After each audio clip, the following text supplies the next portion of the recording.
Good morning and afternoon or evening for everyone. It's wonderful to see you. Thanks so much for joining this industry first webinar about whether or not us leaders of well-being are walking the talk, with the debut of research representing hundreds of people like us around the globe. My name is Mia, and I'm the President and Chief Love Officer of Kyricos and Associates, a consultancy that's dedicated to advancing the business of wellness and well-being, which is why I'm so honored to host this webinar on behalf of our partners at the WisdomWorks Group. For those who may not be aware, WisdomWorks is a social enterprise working with global companies to bring the science and practices of human thriving to life in work, cultures, brands, and leadership. And they help to make thriving a new standard of success. And this is a business they've ultimately been leading for the last 30 years. Our amazing speakers, you should know, many of you should, but Renee Moorefield, who's the CEO of WisdomWorks. She's also the executive director of the amazing Be Well, Lead Well platform, which includes content, resources, and a pioneering multi-factor assessment for wellbeing leadership, of which I'm a proud guide. Renee is on the advisory board for the wellness nonprofit Global Wellness Institute. She's also on the program advisory board for the mental health nonprofit John W. Brick Foundation, and she's provided thought leadership and resources to fuel this movement of thriving in all walks of society. And so Renee will be speaking, as well as Kate McIver. She is the study director of this WisdomWorks report and also helps to guide the delivery of transformational leadership development programs for WisdomWorks. She's had an exciting and a diverse career in the global wellness industry, working with corporates and innovation and community management. And she's really about helping to bring their visions to fruition. She's also a Be Well, Lead Well Pulse guide and an accredited transformational travel designer. So we have, with the Transformation Travel Council, so we have a very exciting agenda to go over to get today. And I just want to say welcome, Kate, and welcome, Renee. So before we get started, as any good thriving meeting would teach us, I'd like to get us all in the right headspace with one of my favorite exercises, which you are welcome to do with your eyes open or closed. I think this exercise is particularly relevant for today's call. So I'm going to take you all just a moment and ask you to imagine your perfect day. What does your perfect day look like? Do you set an alarm, or do you wake up whenever the spirit moves you? Do you take a walk on the beach, walk the dog?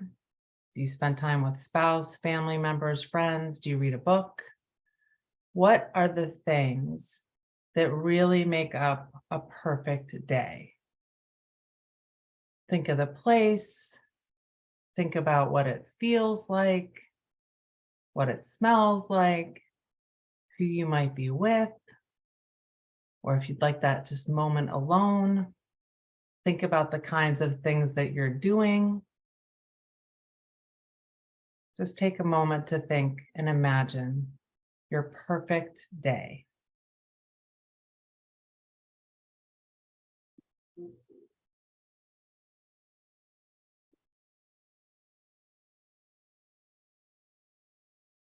Now that we've set that tone, I'm going to ask you all to open your eyes, and by show of hands, how many of you had work in your perfect day?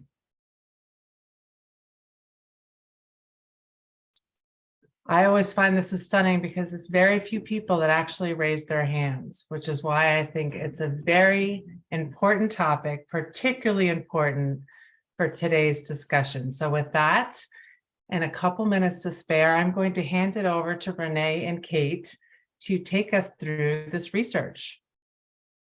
Mia, thank you so much. And my name is Renee Moorefield. I am absolutely delighted to be here with all of you, and also delighted to see so many faces that we have known now for a number of years and who have been really on this well-being journey. So for those of you who have been part of this, and that who we know and love, for those of you who we don't know yet, but now we're meeting each other for the first time, all of the research that we have just done And the findings that we're going to share, we kind of dedicate them to you and to all of us who are really committed to a different way of leading in the world, not just about getting results in the world, but getting results in such a way that we elevate the well-being and the capacity to thrive for everyone that we touch.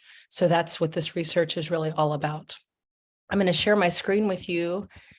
And as I go through this research, feel free, because I'm going to go through it pretty quickly. I'll spend the next 20 minutes or so going through this with you. But as I do it, feel free to put in chat any questions that arise for you, any examples, like if a finding shows up and you say, wow, I really relate to that, or boy, this is kind of what I've noticed as well. Put that in chat so we can have sort of a running dialogue. And then after I share, and Kate shares with me, because Kate's going to be in this process of sharing with me. After we do that, then we're going to open it up for Q&A, and we're going to really take your questions and your comments. So we'll spend hopefully the bulk of the time doing that.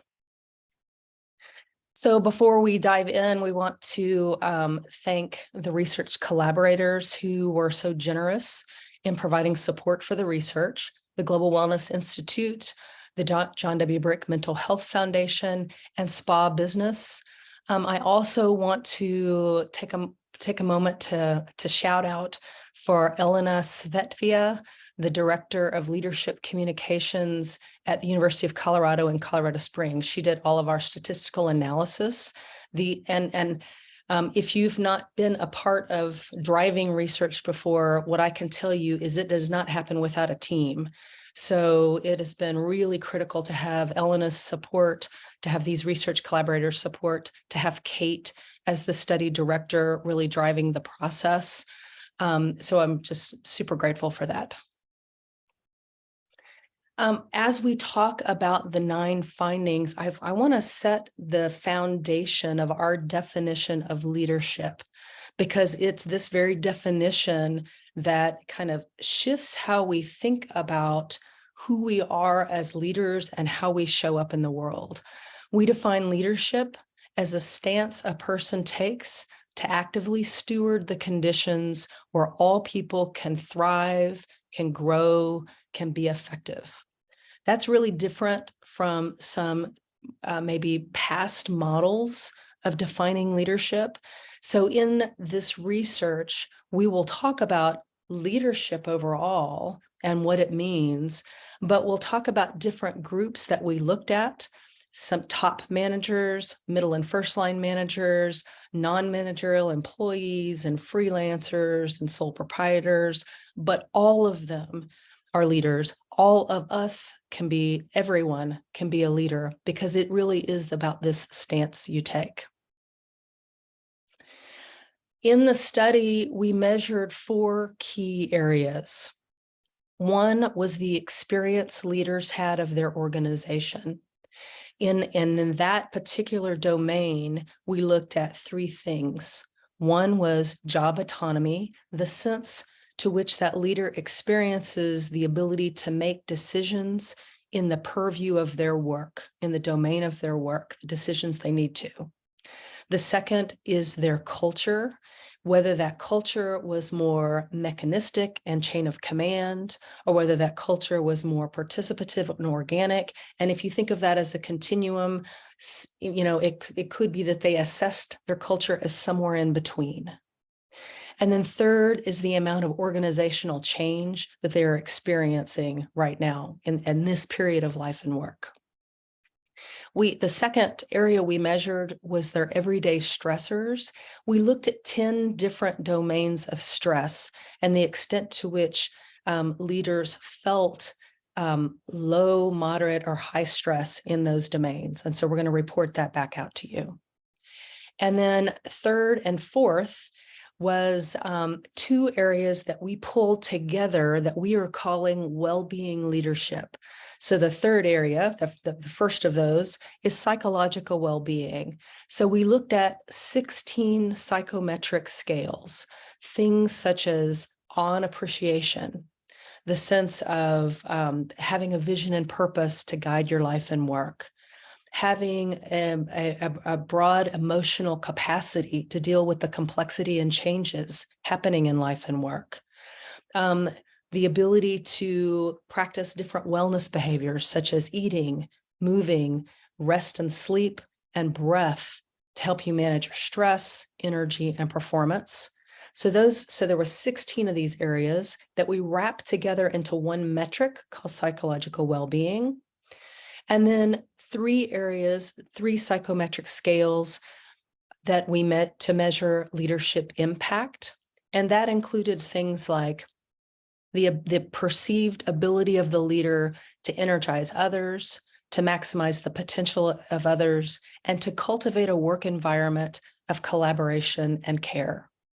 So you will see throughout this presentation this idea of well-being leadership, and that's what it means. When we talk about well-being leadership, we are talking about the combination of psychological well-being and leadership impact. All right, so what were we asking? We were looking at the health and well-being industry, and we wanted to know from this industry, as leaders in this industry, are we thriving personally? So that was number 1. And second, we were asking, are we advancing well-being through how we lead? Do we see our leadership as an active invitation to support the well-being of others? The reason we looked at the health and well-being industry specifically for this kind of first ever research was because this is the industry that all of us go to as people, as communities, as organizations in other industries. We go to this industry, health and well-being, for advice and solutions to our health and well-being challenges. So it felt really appropriate, especially with what our world has been going through, from the pandemic, from wars and conflicts around the world, from other challenges and crises that have really stressed our world. It felt interesting to ask this industry to look in the mirror for the first time for itself. So when I say health and well-being industry, I'm talking about 3 specific sectors. One is the global wellness economy, and that's a $4.5 trillion economy as defined by the Global Wellness Institute, a worldwide nonprofit that Mia mentioned that I'm on the board of. Mia is on the board of that as well, that looks at empowering wellness worldwide and does fantastic research about the business of wellness around the world. Healthcare was the second sector of health and well-being industries we were looking at, and that includes healthcare as well as pharma was in that. And then the third area was human potential and development. Most people don't think of this area as part of maybe health and well-being industry, but many of you on this call, when you signed up for this webinar, you said, actually, this is the sector that I'm in. And these are people such as leadership development practitioners, trainers, executive coaches, IO people, OD people. So these are people that are integrating, trying to elevate the effectiveness and impact of leaders and organizations around the world, often through the science and practices of well-being. So we thought this would be a very important group to include in what we're defining as the health and well-being industry.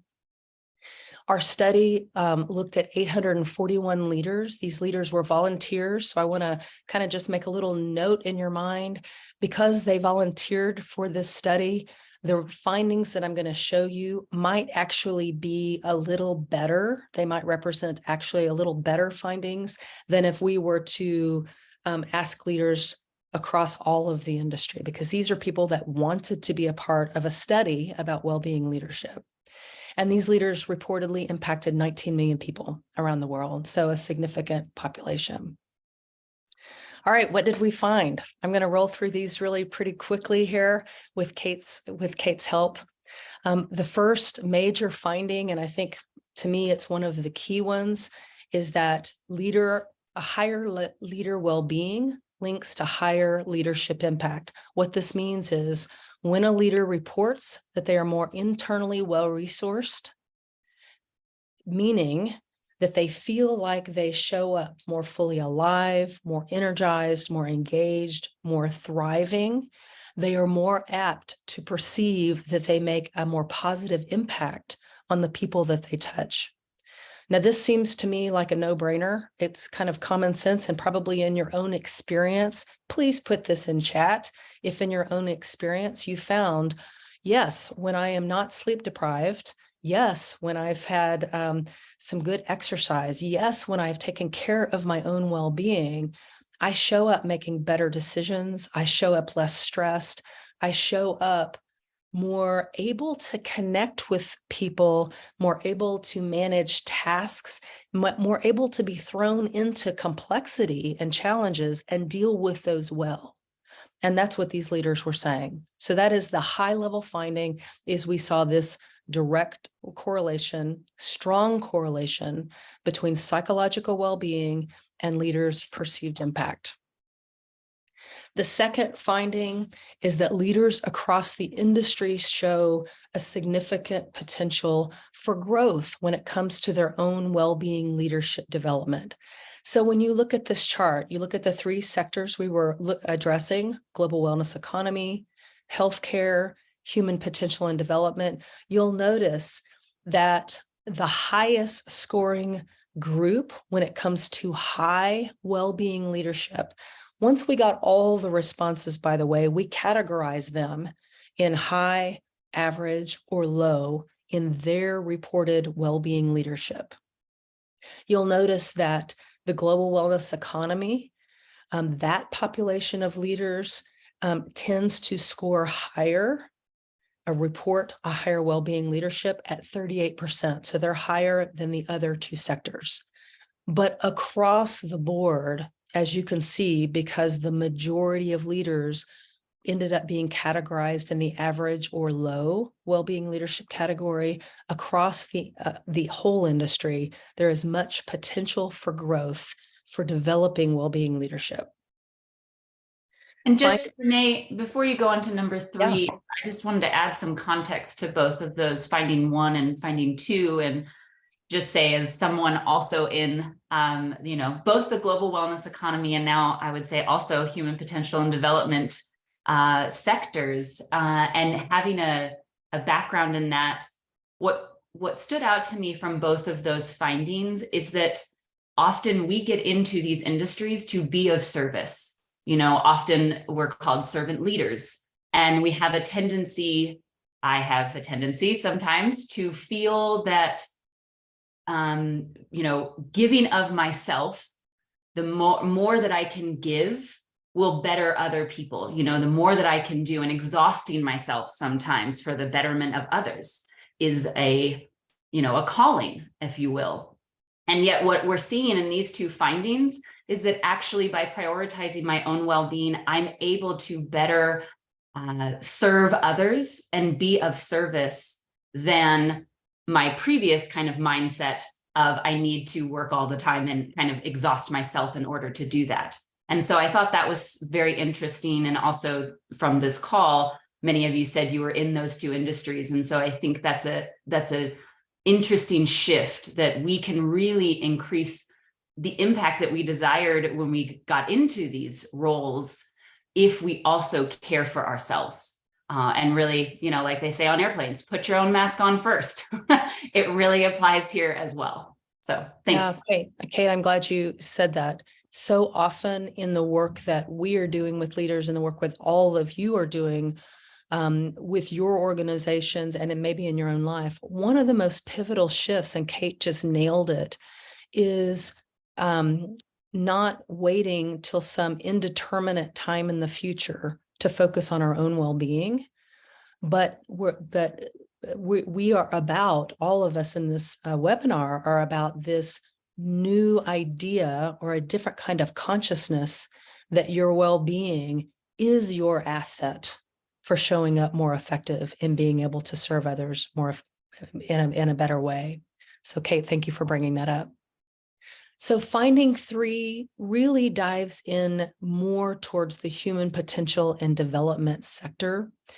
If you look on the left-hand column of each one of these areas, we were looking here at for those leaders who were categorized in the low well-being leadership area. So these are people who reported lower in their well-being leadership capacity. And we were also comparing that against those leaders that were in more of the high stress category.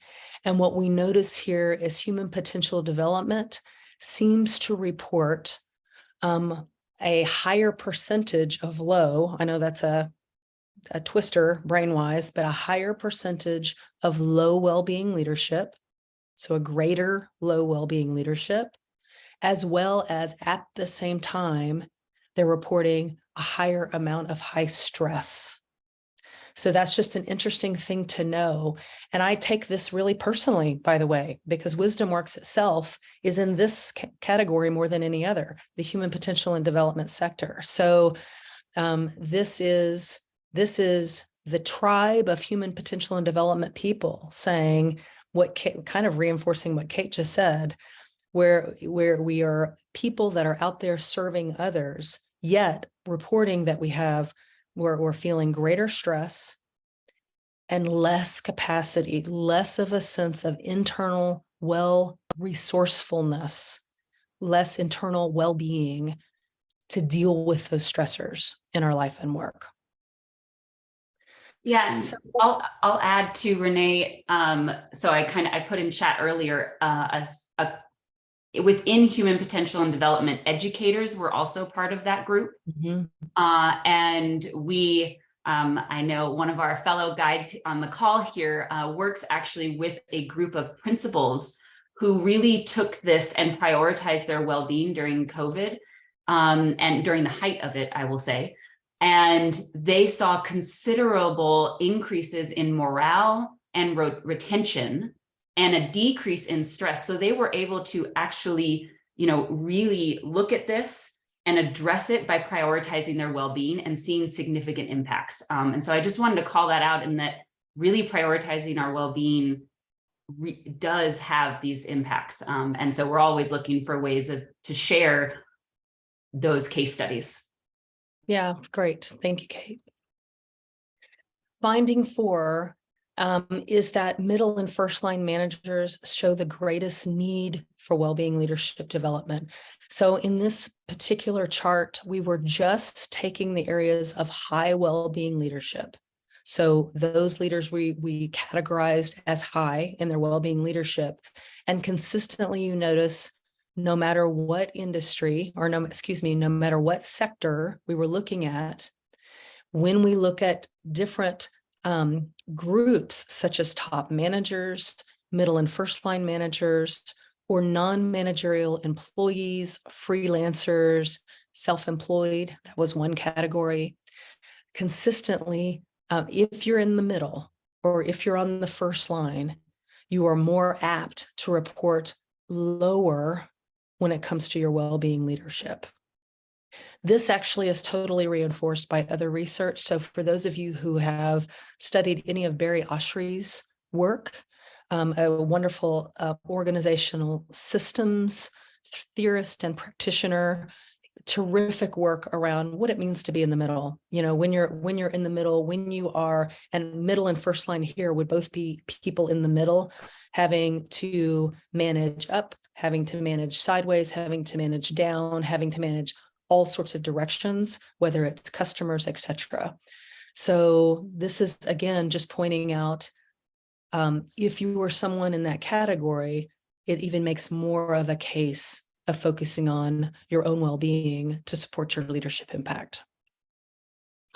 With finding number 5, we looked specifically on this one at top management, so senior managers. And we wanted to look at the well-being leadership across senior managers based on industries. And we found that, once again, the global wellness economy, if you're in the global wellness economy and you're a senior leader, you are more apt to report high in your well-being leadership.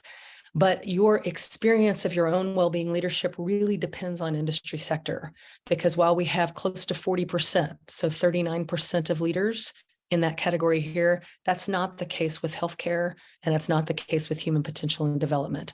The bulk of those leaders are, again, in more of the average or low categories when it comes to well-being leadership.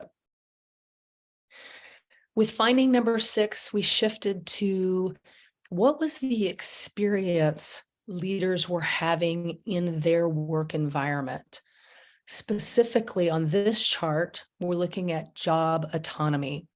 So to what extent does a leader feel like in these different industries and in these different groups, whether you're a top manager, middle and first line manager, or in a non-managerial role like a freelancer, to what extent do you feel like you have a sense of the ability to make the decisions that you need to in the scope of your work? So that sense of agency, because we know across the research, the general research, job autonomy is linked with psychological well-being.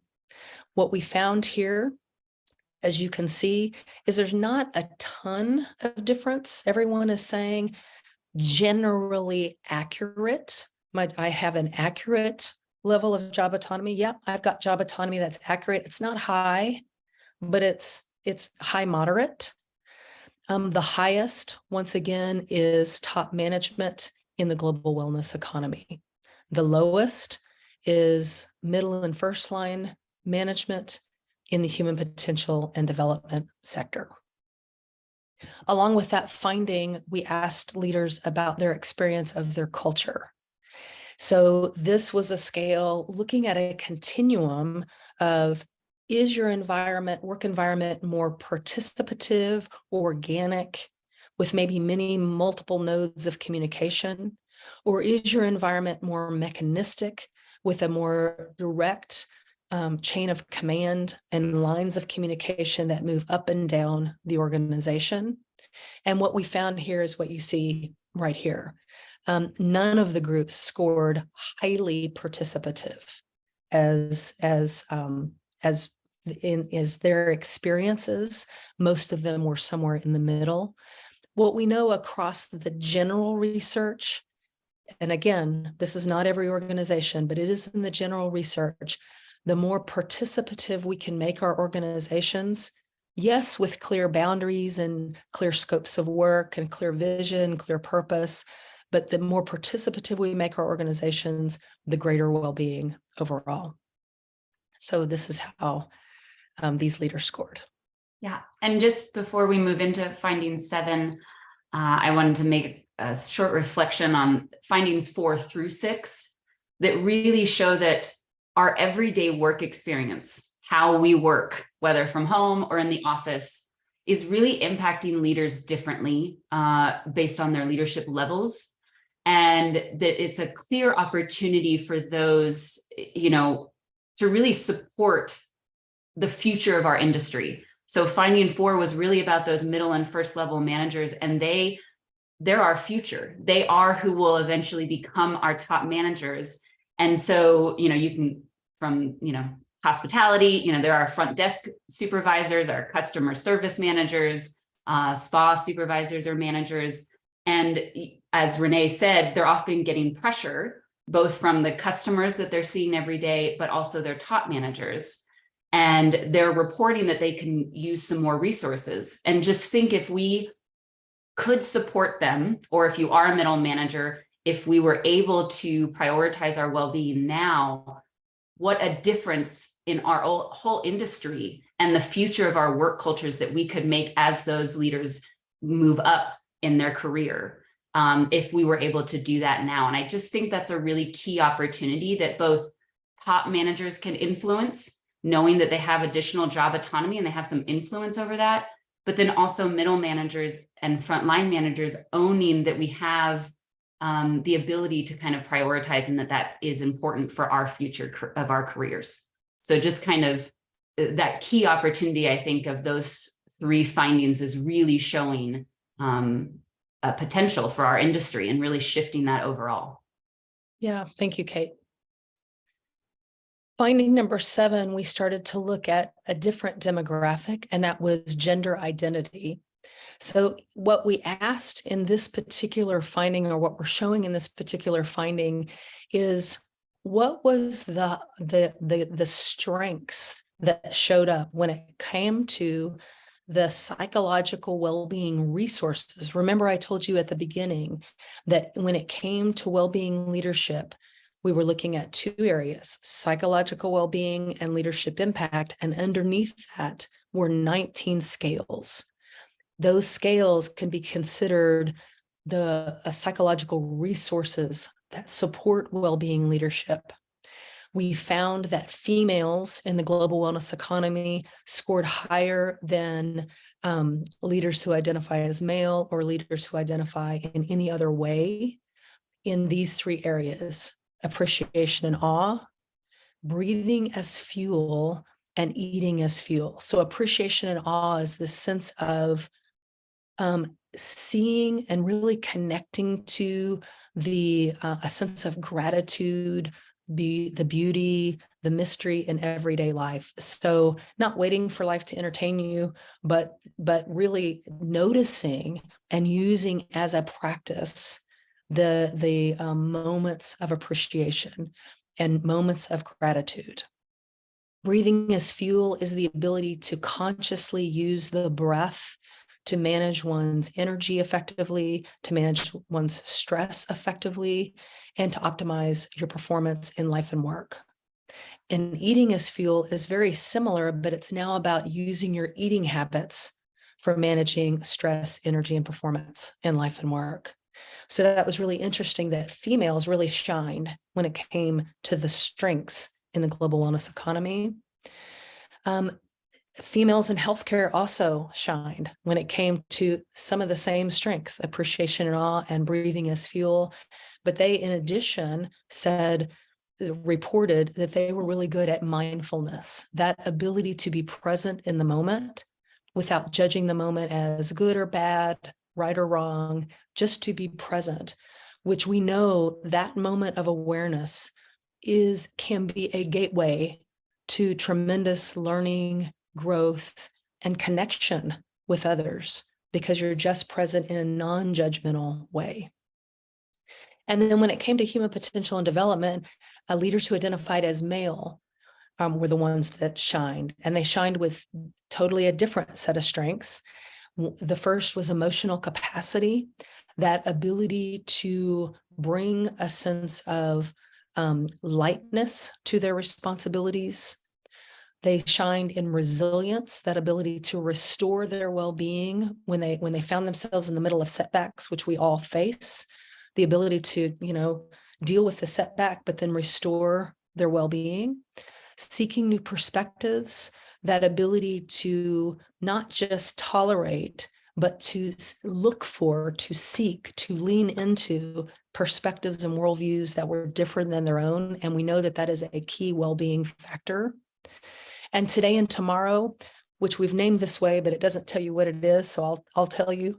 Today and tomorrow is that sense of overall satisfaction with life today, as well as a sense of optimism that life will be as good or better in the next 5 years. So it's really measuring not only life satisfaction today, but an optimism about the future.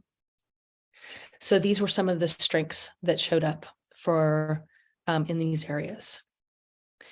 And then finding number 8, and we've got only one more finding after this one, was we started to dive into, I mentioned to you that one of the things we measured was 10 domains of stress.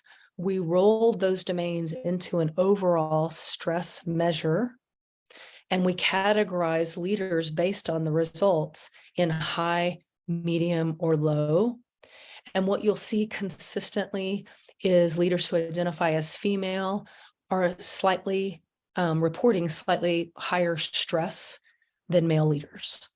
And that also follows other research that has looked at stress and gender in the workplace, that women are generally reporting higher stress, specifically in this study, the stress was related to management, family, and social network and friends. So that's just interesting that was the stress that females were reporting. And then our last finding, and probably my favorite, because it's just such a beautiful chart. It just is so simple and interesting to me, is that higher well-being leadership is linked with age. So it is as if the older that we get as a leader, well, the fact is, from this, the older we get as a leader, the more we say that we are feeling more psychologically well-resourced, and that we perceive that we're having a greater impact in the lives that we touch. So that's that well-being leadership. But my sense, so this is now just my theory behind this, it's as if as we get older, we have a sense of perspective, a sense of less reactivity to the challenges we face. Because I was actually just in a client call yesterday, and they were talking about something, and they were getting really kind of wrapped up in it and kind of reactive and stressed out about it. And I just started smiling, and I said, do you know the expression, I've been to this rodeo before? So it's that idea that, yeah, I've been to this rodeo before, which is a very American expression. So for those of you who are not American or not from the US, I've been in this situation before. I've been in this situation before. And there's something with age that I think does give a person, or can give a person, this sense that some of the challenges we face will pass. We just need to be patient and wait a bit and take a breath and really support our own resourcefulness. That becomes more of a priority. So I want to pause here for a moment and find out what questions we have. Renee, just before you do that, yeah. I just wanted, on this point here, it makes me think of a while ago in my career, I was part of a mentorship program.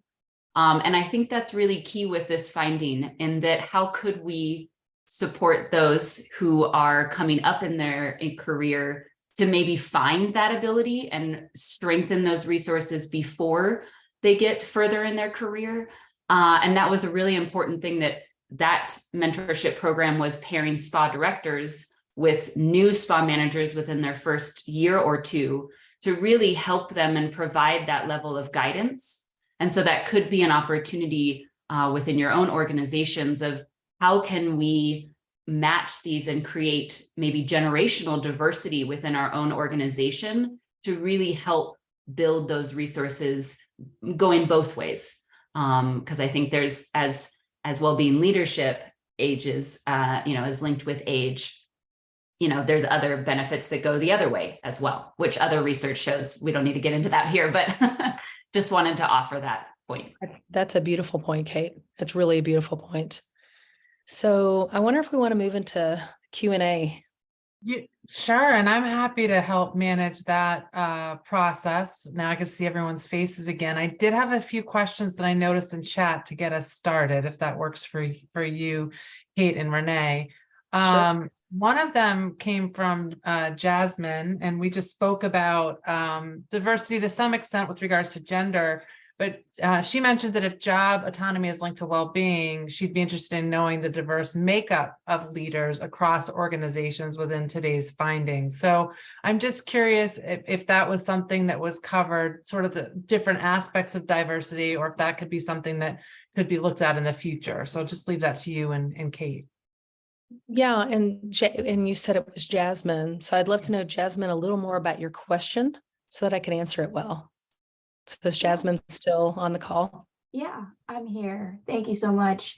Yeah, I'm just curious to know, because as it relates, I believe that diversity and well-being, actually, there's so much linkage there, and they go hand in hand. They impact one and the other in both directions. So when we talk about job autonomy, we talk about those in leadership who have the power to or to the ability to empower their people and provide job autonomy. I think it's important to think about the diverse representation of those leaders and organizations who have that responsibility to create an environment and foster an environment of belonging and well-being. So I just would be interested to know in the future, because there's a breakdown. We talk about women, we can even disaggregate that, looking across different ethnic groups. That's essentially what I'm targeting and wondering, Yeah. in your population, who are the leaders that were sampled essentially? Yeah. So as far as future research, I think that would be a beautiful thing to look at. In this particular study, because we did like a volunteer call out, we let whoever wanted to be a part of the study be a part of the study. And there wasn't enough of racial and ethnic diversity for us to do that demographic breakout, which is why you aren't seeing it. It was about, and I don't have the numbers in front of me, but Kate, you might remember, it was about 67, I think, % people who identified as white.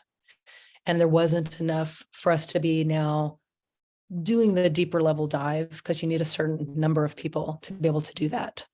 But Jasmine, we certainly the second time we do this, we are going to make a more full court press to really get a more diverse group. This was the first time to do it. So we didn't get that level of diversity that we would have wanted.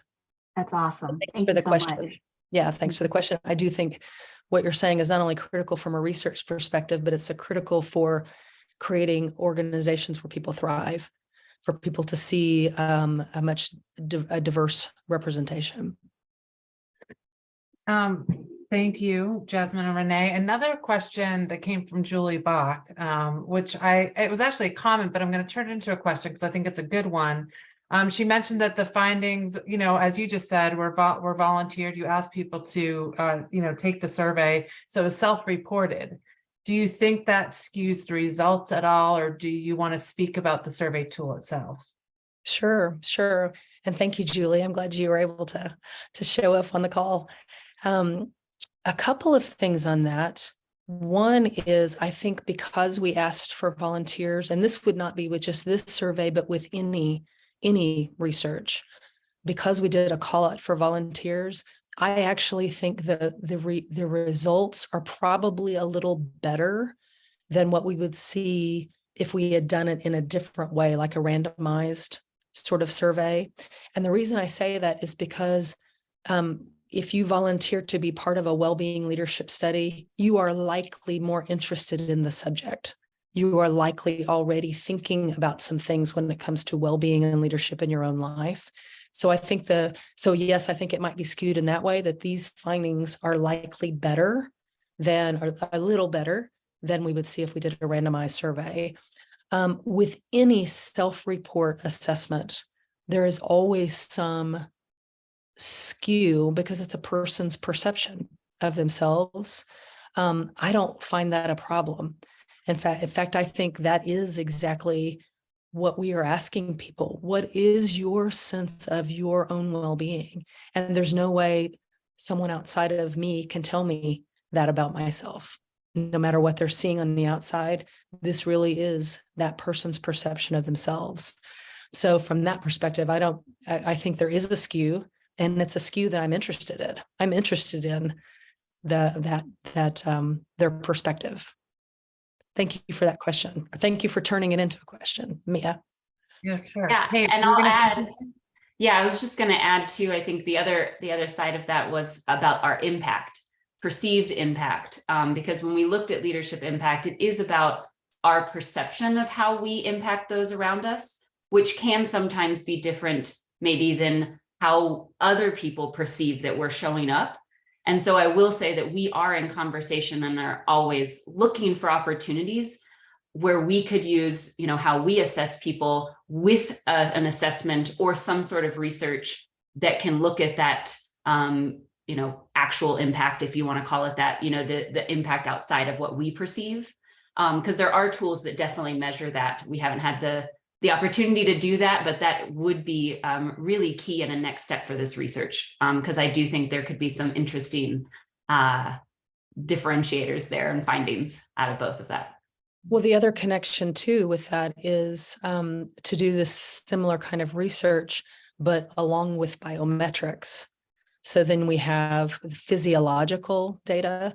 That would be a pretty massive undertaking, one that I could just get super excited about because I can see exactly how that would work, given that I'm an old physiologist. So I get that one, and that one sounds like a lot of fun. So that would be also a wonderful way to ground the psychological well-being and leadership impact with some physiological based biometrics. Yeah. So I have a question I just wanted to add that came to me, which was, you've been in this business for quite some time, Renee, 30 years. I'm curious, both for you and then Kate, for someone who's newer to this, what was most surprising about this research? Like when you were going through these findings, what surprised you, if anything? Yeah, I think I was surprised that we weren't doing as well as I thought we would be as leaders across the health and well-being industries in all three sectors, mainly because the purpose of our industry is health and well-being. So whether it's the global wellness economy, whether it's healthcare, whether it's human potential and development, there is this higher shared purpose that that leans towards well-being at the highest level. And so that's so present, and our industries are designed for that. So I guess maybe I was hoping that we were doing better. And yet when I thought about it, Kate and I had long conversations about it. When we thought about it, it's like, well, I shouldn't be surprised with that. We are human beings. We've been dealing with the pandemic. We've been dealing with crisis. We've been dealing with all the challenges as everyone else in the world. And so that probably should not have been a surprise that was the case. But I see a ton of potential, and I think Kate mentioned this earlier, for the industry to be able to have a greater impact by really turning attention on itself and the sense of resourcefulness that we are coming from as people who are coaches, who are teachers, who are educators, who are nurses, who are doctors, who are, leaders. So I think we have a great opportunity there. I agree. Kate? Yeah, I would say actually I was not surprised by that. So I would offer the other side in that was not as surprising to me, being in this and the ways that we are working, especially over the past few years. I think things that I experienced have become more, vocal, if you will, or more seen. And for me, it wasn't as surprising. I think I was surprised by the sector differences. Those differences throughout each of the findings were surprising to me, and just, global wellness economy tended to fare a little bit higher. Healthcare kind of stayed in the middle, and human potential and development was a little bit lower. And that kind of showed up across each of the findings. That was kind of consistent. And I thought that was pretty surprising and just interesting in the sectors that we were looking at. To me, that those industries, and then that's how that fell. So I think, but like Renee, also as leaders in these industries, I think someone just asked about comparing to other industries. We're also not that different. We are also leaders in the world, and we in some ways are showing and saying that we are also needing to find new ways of working in this world, just like all of the other leaders across any organization and industry, and that these things are shifting, and that within these transitions, sometimes we can fall a little back before we go forward. And so, as we've been saying, there's just so much potential here for growth and our increased impact.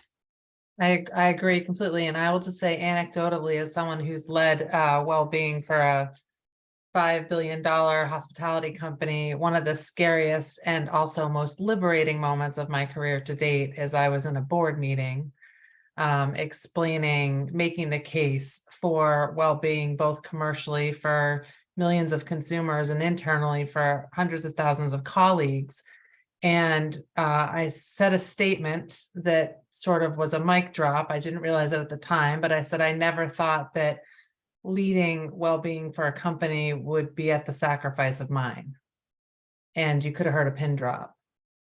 And I'm just going to say, as scary as that was, it was one of the best questions I've ever asked. And it came out like it was just rising up through this whole meeting, and I just blurted it out. And it wasn't part of my formal presentation, but it certainly made the point. And I would encourage others to think of having to be that bold with love and grace to put that out there. So one question I also saw here, which I thought was a really good, unique question. And Renee, I'd be interested in how you define it. But how do you define leadership impact in quotes? And this came from Cece. So how would you define that, or how do you think it's represented in this report? Yeah, in this report, we have leadership impact is measured by 3 scales. One of those is energizing others. And we can actually share with you all, if whoever's interested, we can email, if you'll just email Kate. We can share with you a 1-pager that shows you the scales we used, if that's of interest to you. But one of the scales is energizing others, the extent to which, as a leader, I feel like by how I lead, I energize the people that I'm leading. The second scale is maximizing others, the extent to which, as a leader, based on how I lead, I feel like I'm maximizing the clarity, the growth, the effectiveness of others. And then the third scale was cultivating an environment of care, which means the extent to which how I lead, I feel like I'm creating an environment of what we call pro-social behaviors, kindness, appreciation, collaboration, care.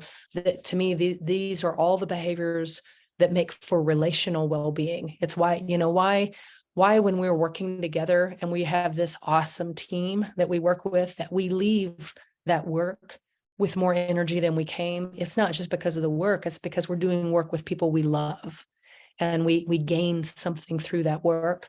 So cultivating environment of care was that third measure. And we brought those 3 together to create a measure called leadership impact. So that's how we measured it. Great, thank you. Well, I think we're coming to a close here, and I want to be very respectful of everyone's time. I know we have a few calls to action here, and before I jump into that, Renee and Kate, was there anything else you wanted to say before we work to start closing the call? No, just to share the calls to action and kind of yeah. Perfect. So that's what I'd like to do. So, there are 3 calls to action really that Renee, Kate, and I talked about when we were preparing for this webinar that Kate's showing here, which is 1, certainly to get honest with yourself, and really ask yourself, to what extent are you leading from a foundation of well-being? Because the world's relying on us, right? So what is an unlocking move that you can make that would be in service of your own well-being as you care for the well-being and lead, as is most the case, the well-being of others? The second one, of course, would be to share this with someone, share these findings with a leader or a colleague. And fortunately, watching the chat, I've seen people request the slides and request the webinar recording to be able to share with others. And fortunately, you can do so now with data to underscore how important that is. It really could be the catalyst that organizations need to prioritize their own well-being. And thirdly, bring well-being to your organization, and to sort of make a point on the anecdote I shared earlier.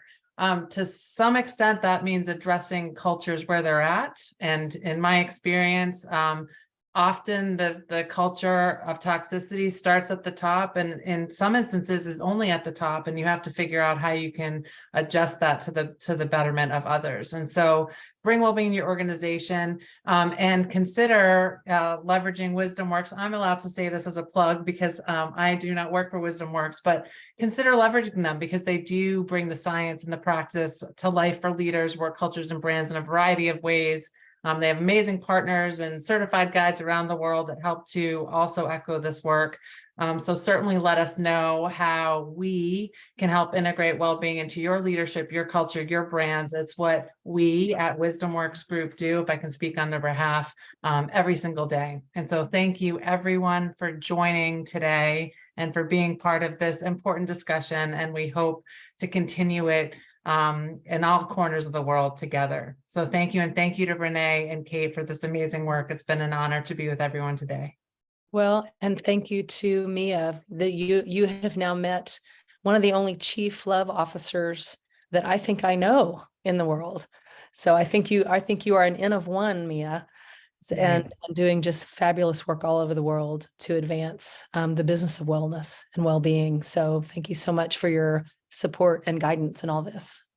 Great, thank you. And you all get 3 minutes of your lives back because we think it's important to do that. So hopefully you'll take a mindful moment before your next engagement. Thanks, everybody. Have a lovely, lovely day, afternoon, evening.